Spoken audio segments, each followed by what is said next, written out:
안녕하세요. 잠자는 토지를 깨우는 성백성 행정사입니다. 오늘은 광주에 있는 중해근린공원 민간공원 조성 개발행위 특례사업, 줄여서 중해공원으로 하겠습니다. 사업에 대한 토지 수용에 따른 대응 방안에 대해서 설명회를 준비를 하였습니다. 이제 평소 보통 같았으면 현장에 가서 토지 소유자 여러분들과 같이 대면하고 설명을 하거나 할 텐데, 요새 코로나 때문에 이렇게 집단적으로 모여서 무언가를 하기가 좀 어려운 상황이라 이렇게 온라인으로 설명회를 준비했습니다. 하지만 내용은 현장에서 하는 내용과 별반 다른 게 없기 때문에 잘 들어두시면 좋을 것으로 예측이 되고요. 저희가 설명이 좀 길다 싶어서 집중력이 흐려질 수도 있어서 마지막에 핵심 요약 정리를 해드릴 테니까 잠깐 정신이 나갔더라도 마지막에는 꼭 중요한 부분을 체크하셔서 잘 챙겨서 본인의 이제 권리를 잘 챙기시기 바랍니다. 자, 그럼 이제 듣기만 해도 득이 되는 설명회를 한번 시작해 보겠습니다. 이제 먼저 설명회를 하기 전에 저희 사무실에 대해서 간략하게 이제 소개를 한번 해드리려고 해요. 저희 사무실은 광주광역시 상무지구에 있고 시청 근처 한 시청에서 5분 거리에 있습니다. 그리고 이제 행정사 합동사무소지만 토지보상만 전문으로 하다 보니까 그 내부에 이제 토지보상센터를 두고 있고, 이건 저희 이제 사무실 전경이고요. 이런 토지보상을 전문으로 하려면 일단 구성원 자체가 그쪽 업무의 전문가가 이제 배치가 돼 있어야 되겠죠. 그래서 저희 사무실에 있는 분들은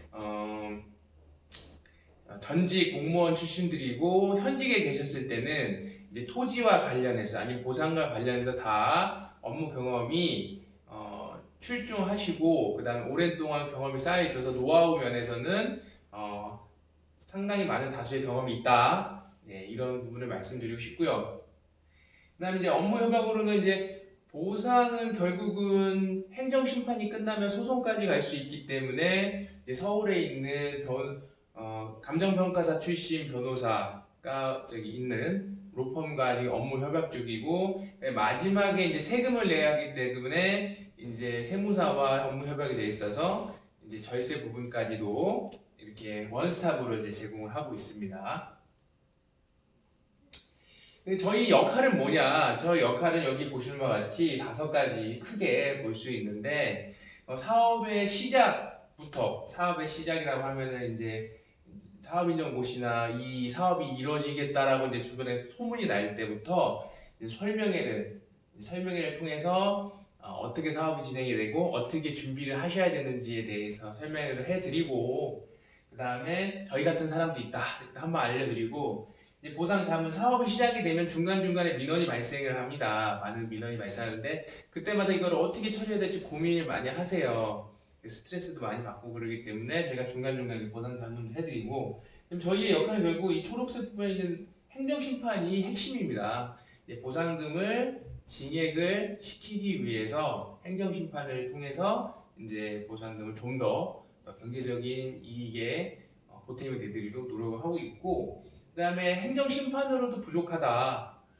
나는 이제 소송까지 한번 해서 나의 억울함을 다투고 싶다 하면은 행정소송도 연계해서 진행이 되고, 이제 마지막에 양도소득세를 이제 내게 되면 그것도 일반 토지 매매와 동일한 양도소득세를 내기 때문에 공익사업이지만 하기 때문에 이런 부분도 현명하게 잘 처리를 해야 조금이나마 가져가는 돈이 좀 더 넉넉하지 않을까 해서 저희가 이런 5가지 서비스를 원스톱으로 또 제공을 해드리고, 저희와 업무 연계가 돼 있기 때문에 굳이 다른 곳에서 각각의 사람들을 알아볼 필요가 없다는 것입니다. 저희 주요 업무 실적은 이미 이제 여기 나와 있는 건 대표적인 몇 가지만 한 거고, 근린공원 사업을 이제 설명 중이니까 저희 이제 강주광역시 내에 있는 근린공원 사업은 뭐 우남산 근린공원, 일곡 근린공원, 중앙공원, 뭐 공산 근린공원, 송암 근린공원 이렇게 자문을 하고 있습니다. 실질적으로 지금 재결이 들어가서 진행 중인 사건도 있고요. 그래서 이건 그냥 대표적인 사건이고, 그 다음에 저희가 이제 많은 사건을 광주에서 다뤄봤다는 점. 여기서 핵심은 업무 경험이 많다는 거죠. 그래서 성향, 이제 강주, 다른 지역은 모르겠지만 강주시에서 하는 사업에 대한 사업 시행자의 성향, 그러니까 부동산원이라든가 뭐 LH라든가 강주시청이라든가 성향은 정확히 알고 있다. 그런 점을 말씀드리고 싶고요.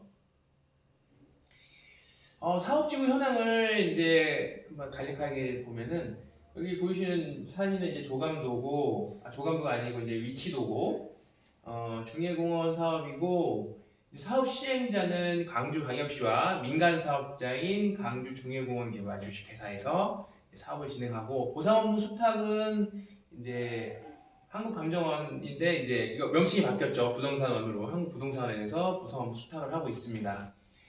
위치는 저기 북구 우남동 산 68번지 일원이 되겠고요. 사업 규모는 조금 다른 지역보다는 좀 규모가 큽니다. 그래서 규모를 보실만 같고, 일단 사업인정고시가 중요하죠. 사업인정고시는 모든 사업의 뿌리이고 기준이고 기초가 되기 때문에 사업인정고시 매우 중요합니다. 사업인정고시는 20년 6월 15일 날 사업인정고시가 됐고, 보상계획 연락 공고는 작년 7월에 달에 났습니다. 그러면 요 연락기간 끝나고 주민추천, 감정평가 추천해서 3개 기관이 감정평가를 했을 거예요. 그래서 아마 제가 이제 이쪽 여러분의 몇 분의 토지 소유자분들의 연락을 받았을 때 손실보상 협의는 아직 준비 중인 것 같더라고요. 이제 감정평가는 끝난 것 같고, 그런 상황이라 이제 곧 있으면 이제 내 토지의 가격이 얼마인지가 곧 내 편지로 올 겁니다. 그럴 때 받아보서 그때 이거를 이제 협의를 할 것인지 대응을 할 것인지 그때 가시면 판단하시면 될 것 같습니다. 자, 그래서 대응에 대해서 이제 설명을 드릴 거예요. 좌측에 보이는 거는 전체적인 그 사업인정고시로부터 이제 행정소송까지 전체적인 절차도를 남긴 거고, 그 다음에 이거를 이제 제가 구간 구분해서 설명을 드릴 겁니다. 첫 번째 파란색 점선이 있는 구간은 협의 기간이에요. 이 협의 기간 언제냐면 토지 소유자가 이제 사업 시행자가 편지를 보내요. 우리 토지 소유자의 토지의 가격은 아니면 뭐 권리 등의 가격은 이 정도입니다 라고 보내줘요. 그래서 협의하십시오 라고 손실보상 협의 요청서를 보내요. 그게 협의 단계인데 이제 곧 조만간 이제 그 단계가 올 겁니다. 그래서 이 단계부터 이제 설명을 드리면 이제 이 단계는 협의예요. 협상이 아니에요. 협상은 서로 가격을 조정할 수가 있죠. 100원 줄래요? 100원 아니야. 150원. 그래요. 그럼 우리 120원에 합의 보죠. 이 협상이고, 협의는 암묵적인 어떤 결론을 도출해놓고 동의할까요? 안 할까요?의 문제예요. 그래서 금액이 나와 있는 그 부분에 대해서는 2단계에서는 이제 변동되거나 하진 않습니다. 그래서 협의 요청이라고 표현을 하는 거죠. 그래서 2단계는 협의할 것이냐 아니면은 불복으로 가서 이 나머지 단계를 쌓을 것이냐에 결정하는 단계죠. 그러기 위해서는 여러 가지를 고민을 해보셔야 돼요. 왜냐하면 보상금이라는 것은 눈에 보이는 가치가 전부가 아니에요. 여기에는 항상 시간이라는 요소가 있기 때문에 과연 어느 것이 더 큰 건지라는 고민을 하시고, 그 다음에 협의하고 이제 아니면 불복하고 라고 결정을 하셔야겠죠. 네, 그래서 2단계는 이제 그런 결정을 여러 가지 요소를 따져서 결정하시면 되고, 이제 결국은 협의하면 끝이에요. 근데 이제 불복한다 하면은 이제 다음 단계가 이제 진행이 되겠죠. 불복의 단계는 파란색 점선이 있는 단계가 되겠고, 여기에서는 수용 재결, 그 다음에 이의 재결, 그 다음에 행정소송까지 해서 3번을 진행을 시킵니다. 수용 재결 같은 경우는 이제 요거는 중토위에서 하고, 역시 이의 재결도 중토위에서 합니다. 이건 왜 그러냐면 광주광역시가 사업 시행자이기 때문에 지토위에서 하지 않고 중토위에서 수용 재결부터 이의 재결까지 진행을 하고, 그 다음에 행정소송이 진행을 합니다. 근데 이 과정은 너무 복잡하기 때문에 조금 그냥 제가 간략하게 이해하기 쉽게 설명을 드리자면, 이 우측에 있는 동그라미 원의 도형을 보시면 첫 번째, 손실보상 협의 요청서 보상금 나왔는데 부당하다, 나는 이거 협의 못하겠다 하시면 수용 재결을 통해서 진행을 시키고, 이때도 불만족스럽다면 이의제기를 통해서 또 증액을 시키고, 이때도 불만족스럽다면 필요시 또 행정소송까지 할 수 있습니다.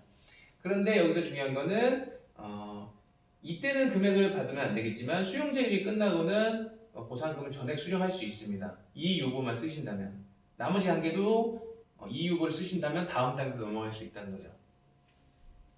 그래서 이 사업에 대해서 장점은 첫 번째는 보상금은 3번 증액시킬 수 있다. 행정소송까지 이제 필요시에 진행을 하면 3번이고 총. 그 다음에 보상금을 받으면서 할 수 있다. 지금 협의 단계에서 보상금을 받고는 다음 단계를 진행 못합니다. 반드시 수용제결이 끝나고 이 유보를 작성해야 나머지 이의제결과 행정소송을 할 수 있다는 점.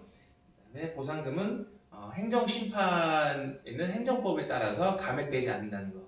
네, 여기서 이제 행정소송은 좀 별개의 이야기입니다. 행정소송 같은 경우는 전반적인 일반적인 내용을 하니까 그 행정소송 같은 건 나중에 PUC가 설명을 드리겠습니다. 그렇게 해서 불만족스러운 보상금을 진행을 시키는데 제가 간단하게 설명드렸지만 이렇게 2단계에서 이렇게 진행이 되는 데는 길게는 1년도 걸리고요. 다른 어떤 사업지구 같은 큰 규모가 사업지구 같은 경우는 2년도 걸릴 때도 있어요. 하지만 수용제결까지는 그래도 짧게 할 수 있다. 요 첫 번째 보상금에서 불복해서 수용제결이 갔을 때에는 기간이 짧아요. 그렇게 길지는 않을 거예요. 그럼 이때 어차피 돈을 받기 때문에 나머지 단계는 그냥 길더라도 진행할 수 있다 라는 부분이고요. 근데 수용제결과 이의제결이 행정심판입니다. 특별행정심판이니까 여기 유의점을 보면 입증 책임. 내가 주장한 거 가격이 부족합니다. 너무 토지가 저렴합니다. 주장을 하면 입증 책임. 입증도 해야 돼요. 주장만 하시면 안 되고 아주 명명백백한 근거를 찾아서 입증을 하셔야 됩니다.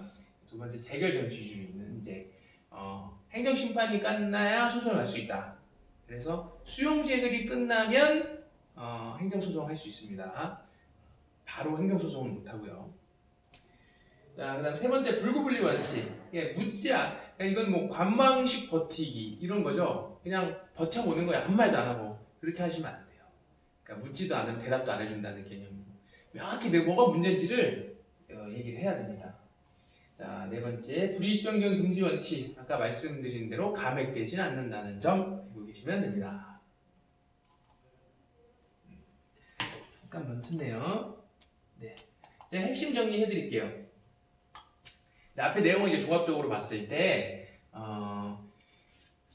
지금 단계는 제가 이제 다른 사업지구를 봤을 때 근린공원 사업 중에 강주에서 실시하는 봤을 때에 강주광역시가 사업 시행자고 민간건설사도 있지만 강주광역시가 사업 시행자고 부동산원이 보상 업무 수탁을 했을 경우는 그렇습니다. 그냥 하자나 결여, 위법성이 좀 없다고 봐야죠. 그래서 어떤 사업 취소 주장이나 연기를 시켜서 재평가를 한다거나 이런 부분은 거의 여지가 저는 없다고 봅니다. 그래서 보상금 분쟁에 대한 그 노력을 더 받기 위해서 하셔야 될 것 같습니다. 그 다음에 두 번째는 이게 보상금이라는 거는 눈에 보이는 가치가 전부가 아닙니다. 말씀드렸다시피 얼만큼 스마트하게 보상금을 수령하느냐에 따라서 최종적으로는 이 경제적인 이익이 더 극대화시킬 수 있는 거죠. 단순히 예를 들면은 주변의 주변의 지가 상승이 더 높을 수도 있고요. 아니면 양도소득세 낼 때 그 취득 가격, 이전의 취득 가격에 환산하는 금액이 시간이 지날수록 더 낮아질 수도 있고요. 그러면 결국 양도소득 차이가 커지니까요. 세금적인 불리한 부분도 있고 이런 부분을 고려했을 때에는 분명히 유리하게 받을 수 있는, 스마트하게 받을 수 있는 그걸 고민을 해야 되는 거고 이제 그런 것 때문에 이제 조속재결이라는 제도도 있다는 것을 알고 계시면 됩니다. 이 조속재결이라는 카드는 어떻게 쓰냐에 따라서 정말 독이 되고 약이 되고 그렇습니다. 자, 사업이 아시다시피 이게 민간 사업자가 아파트를 짓고 공원을 기부 체납하는 거기 때문에 사업자 입장에서도 돈을 가지고 사업하는 게 아니다 보니까 이자가 발생할 겁니다. 그러다 보니까 시간은 오래 끄지는 않을 거예요. 제가 봤을 때 21년에 올해는 아마 재결이 다 들어가지 않을까. 늦어도 내년 초까지는 들어가지 않을까 생각이 들고, 공원 사업 같은 경우는 20년 넘게 이제 공원 용지로 묶여 있었죠. 근데 이게 평가할 때는 공원 용지를 공법상 제한을 받지 않는 상태 평가하는 게 맞습니다. 그러다 보니까 그런 토지가 내 토지가 제대로 평가를 받았는지 이제 감정평가사 분석은 당연히 필수고요. 두 번째는 이게 사업인정고시가 아까 말씀드렸다시피 2020년에 사업인정고시가 됐지만 감정평가 기준 시점은 더 이을 수도 있어요.